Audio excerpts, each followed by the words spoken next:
Hi, everyone. My name is Wilson Leung, and I'm the director of the Graduate Leadership Institute. And today I'm here with Krisel Abulencia, who is in her final year as a Master's of Nursing student at Ryerson. So, Krisel, welcome. Thanks for having me.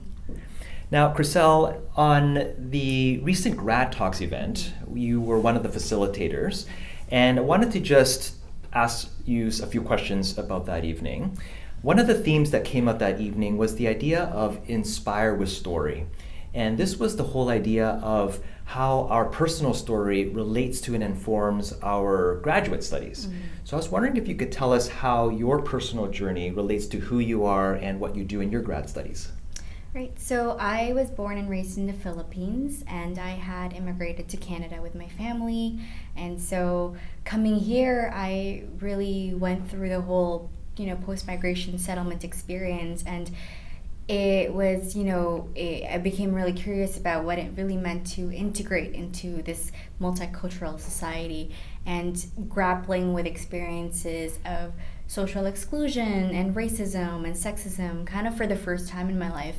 And so becoming really aware of how those discourses shape who we are as human beings, and especially having experienced them at an early age, they really do shape our self-perceptions about ourselves.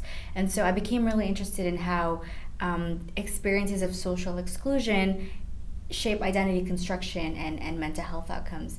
And while you're going through it at that time, it feels really isolating because you think you're the only one. But in a country where there's hundreds of thousands of immigrants that come every year and go through settlement experiences, it's definitely not the case. And so I figured I'd look into the experiences of what 1.5 generation, which are people who immigrate when they're young and grew up in Canada, and the second generation are really experiencing throughout their identity construction and mental health as well. Yeah, I appreciated what you said about the challenge that you faced, and in this particular case, the challenge of exclusion, and how that shaped who you are and what you do now in your grad studies. So thank you for that.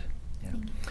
One of the other elements we talked about that evening was the idea of impact our society and the importance of how our graduate studies and our research, how that contributes to the greater good.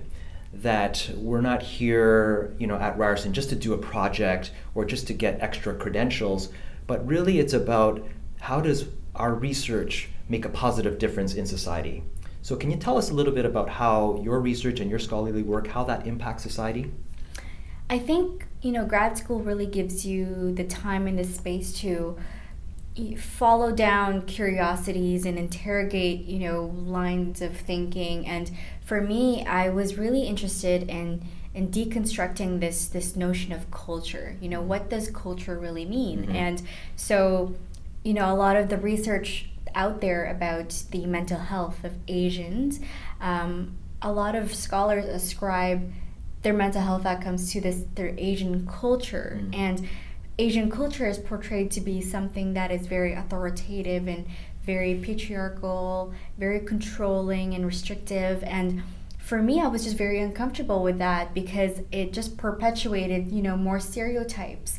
And I took a critical approach to kind of deconstruct this notion of Asian mental health and looked at how broader discourses of power relations and internalized oppression and white privilege really shape people's mental health, because ultimately it really does. But a lot of the time it's left out of the conversation. And so when you do that, it perpetuates this really negative picture about Asian culture, and also presents a very incomplete picture as well. So I wanted to kind of challenge that discourse and look at what that looks like when you look at the broader structures. Excellent, yeah. I appreciated what you said about deconstructing some traditional forms of thought and then reframing that in a way that is helpful and impacting to society. Yeah. Now, I know you're at the tail end of your graduate studies, and at the same time, I appreciate it was probably a very busy time for you to juggle scholarly work and also life commitments as well. But yet you still found time to develop your leadership and to explore various opportunities in leadership. Can you tell me why you think it's important for a graduate student to develop their leadership, even though they're in a busy stage of life, that can help them prepare them to be career ready? Yeah, again, going through grad school, it gives you the time and place and space to, explore what leadership means to you, right? Like it's really the time to ask, okay, what kind of leadership do I want to be? What values do I recognize in a leader? What does leadership mean to me? And for me, as I reflected through those questions throughout my entire process, and I've come across leaders that I've looked up to, I've really became to understood what leadership meant. And for me, leadership is having the courage to be vulnerable, having the courage to fail, having the courage to ask questions and ask for help. And I think when you have the ability to exercise that throughout your grad program, or ask for help on how to exercise that, you can ultimately transform the way you build networks and relationships with your colleagues, or resolve conflicts, and again, learn your mission a little bit closer. And so I think all of those things, when you exercise them in a regular manner, you can become more career ready. Amazing. I like what you said about exercising and practicing your leadership. I think that's a very important element to improve our own leadership, in our society. Yeah.